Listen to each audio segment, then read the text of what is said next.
You know, the older I get, the more I realize how many people out there won't watch a single movie older than themselves. That's a tragedy considering most movies nowadays are trash.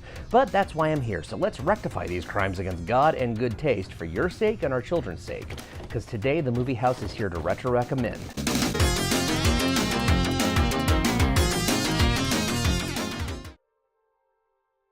Following the earth-shattering success of that first Jurassic Park movie, the people clamored for a sequel. This presented a unique challenge for both its author, Michael Crichton, and the director of its brilliant film adaptation, Steven Spielberg. Neither one of these men had ever actually done a direct follow-up to one of their previous stories. No, Indiana Jones doesn't count because those are serialized and they can be watched in any order, which is why most of you probably don't realize that Temple of Doom actually takes place like a year before Raiders. The fans soon got their answer twofold when Crichton published The Lost World in 1995, to which Spielberg and crew promptly got to work releasing The Lost World Jurassic Park to theaters in 1997. Neither the book nor the movie were able to live up to such insane expectations, but it wasn't for a lack of trying. Spielberg and original Jurassic Park screenwriter David Koepp once again loosely adapt Crichton's work. Set 4 years after the disaster of Jurassic Park, its survivors' stories written off as a hoax, but life found a way, and something has survived. You know, I'm just gonna let Dr. Malcolm explain it. There's another island with dinosaurs, no fences this time, and you want to send people in, very few people, on the ground, right? Boom, there you go, that's the plot. So now you have these two groups venturing to the island with very different goals. Our heroes camp foolishly, if not admirably, want to help curb public opinion to leave the dinosaurs be, free from human interaction, whereas the hunters, led by Hammond's Weasley nephew, plans to pillage and plunder the island, in hopes of making San Diego less of a shithole. When it was released back in 1997, it was another massive success, breaking box office records and being one of the top earners of that year, having to compete with the likes of Men in Black, and then eventually in December, a little movie called Titanic came out.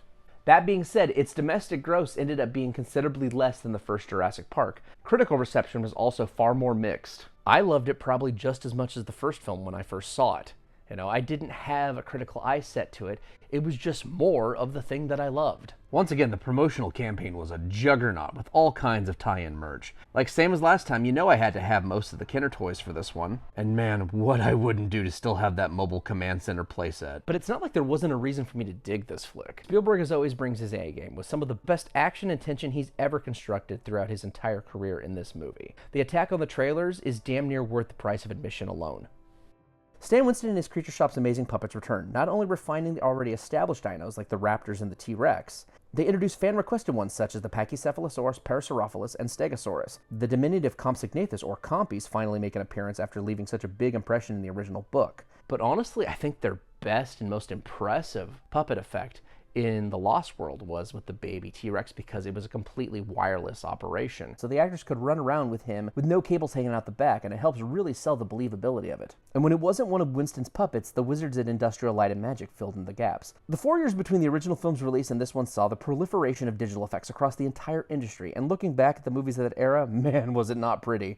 Yet somehow those original Jurassic movies still impress today. You could see that the animators were now comfortable with the tech, and as such became far more bold this go-round. Helping make the dinosaurs look even more real and lived in was Spielberg's then new DP, Janusz Kaminski, who shot The Lost World with a smoky, backlit, noir-infused haze.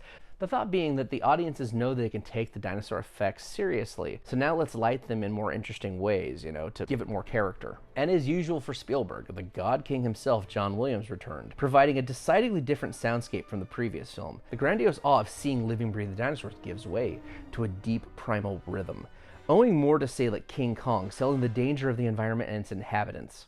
It reminds me a lot of his work on Jaws too, where he purposely tried creating whole new themes just for the lulz instead of repeating himself, and it's one of my favorite aspects of this movie. So as I've said, there's lots of good shit going for The Lost World, but the older I get, appreciating it is more akin to like you're building a puzzle and you start realizing that you're actually missing pieces. You can still make out the bigger picture, but it's obviously incomplete.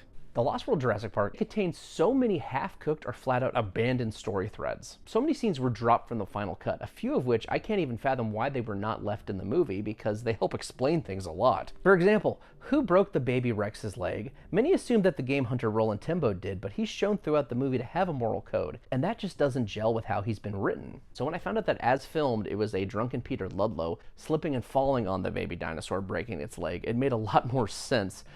And it also made an unsavory character even more so. That's actually indicative of one of The Lost World's biggest problems, the characters. No doubt the cast is phenomenal, starting with Jeff Goldblum and Sir Richard Attenborough returning to their respective roles, alongside the likes of Julianne Moore, Pete Postlethwaite, Richard Schiff, Arliss Howard, Vince Vaughn, and Peter Stormare. But with the exception of Goldblum's Dr. Malcolm and Postlethwaite's Roland Tambo, who is the best character in the movie as well as one of the coolest in the whole damn series, the majority of these new players are either underwritten or unlikable morons, and there's just way too goddamn many of them.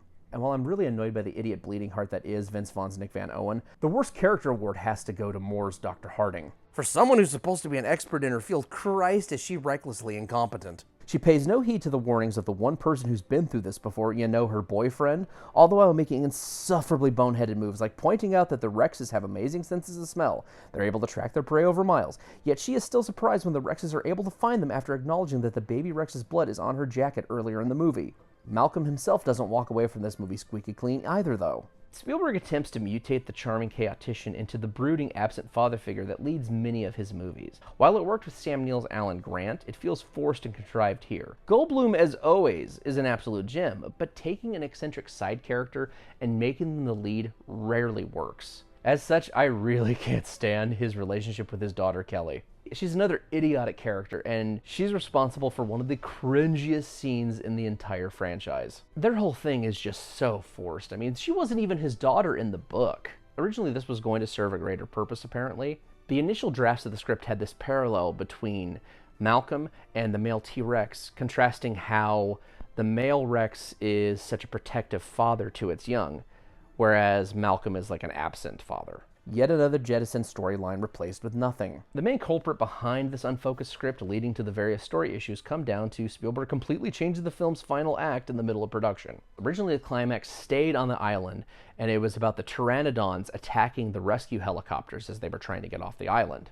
Instead, we got what we actually have, which is the T-Rex's extended rampage through San Diego as he tries finding his baby. It's an obvious allusion to 1925's The Lost World, which ended with an Apatosaurus getting all stompy on the streets of London, but it also just made for a stronger ending. I've said it before and I'll say it again. I think Spielberg is at his best as a director when he doesn't really take his projects seriously. He's more creative and energized when he's having fun.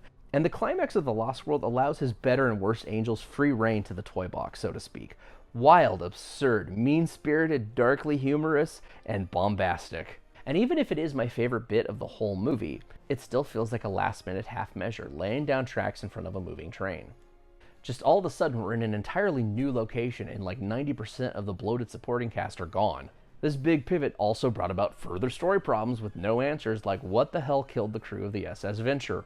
Don't tell me it was a Rex that got to this dude right here. I mean, sure, she was like a ninja in the first film, but like, get real. Like, think how it could have played out. I think it would have been cool. Like, they get on the boat and it's like nobody's around. It's like, where's the crew? And all of a sudden, raptors jump into frame and you're like, oh shit. And they deal with the raptors and then they're like, oh, check the cargo hold. There might be survivors inside. And they open it up and then the Rex pops out and, a bad situation gets worse. I know this is controversial, but this is why I think Jurassic World Fallen Kingdom does a better job with this idea, since its story was naturally building towards its climax and follows through with the whole dinos on the mainland thing. The Lost World puts Pandora back in the box. Fallen Kingdom embraces that you can't. So while it has dropped in my ranking of the overall Jurassic series, The Lost World Jurassic Park is for sure baggy, but it's also a rousing good time and an enjoyable midway matinee well worth a watch. But that's enough for me. I'd like to hear what y'all thought. Like, comment, or subscribe if you feel so inclined. But more importantly, until next time, stay safe out there.